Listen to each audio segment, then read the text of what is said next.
ची गाठ बांधली होती जर्मनीमध्ये जॉब करून. त्याच्यावर हा उद्योग उभा केल्यानंतर लक्षात आलं की इन्व्हेस्टमेंट फार कमी आहे आपली. तंत्रज्ञान तर चांगलं आहे, म्हणजे प्रोडक्ट जे आहेत, उत्पादनं जी आहेत ती जर्मन क्वालिटीची बनतायत आणि ते जर्मनीलाच जात आहेत वापस. पण त्याच्यासाठी मशीनिंग, पेंटिंग, क्वालिटी सिस्टीम ह्या कमी होत्या. म्हणजे कच्चा माल बनवून त्याला पक्का जर्मनीला बनवत असताना कुठेतरी रिजेक्शन सापडायचं.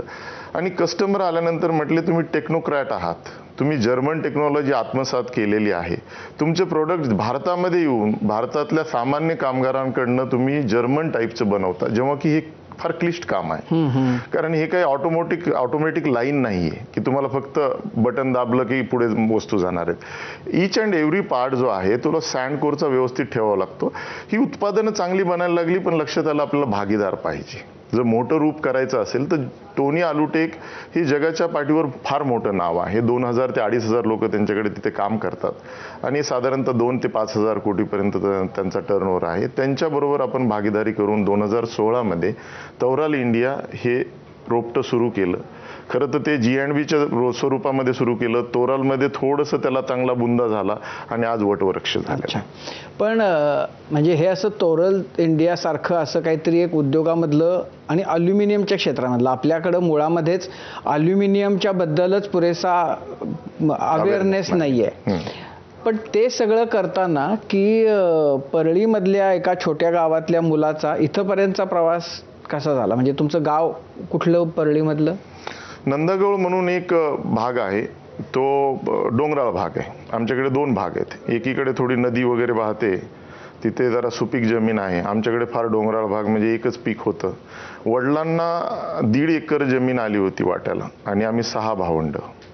वडिलांमध्ये एक उद्योजकता होती आणि ती उद्योजकता त्यांनी मला जर्मनीला महिनाभर माझ्याकडे मुक्कामी आले ना तेव्हा सांगितलं.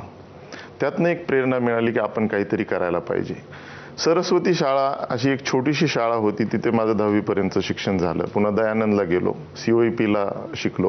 COEPमध्ये शिकत असताना फक्त हेच पाहिलं होतं की COEP यामुळे, कारण पुण्यामध्ये TOEFL, GRE असे बरेचसे कोर्सेस करून आपल्याला विदेशात जाता येतं.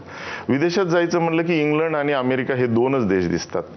पण मी जर्मनी यामुळे खास करून चूज केलं, कारण जर्मनीचं तंत्रज्ञान स्टील असेल, ॲल्युमिनियम असेल किंवा कुठलंही मेटल असेल, ऑटोमोटिव्ह असेल, हे फार पुढचं आहे.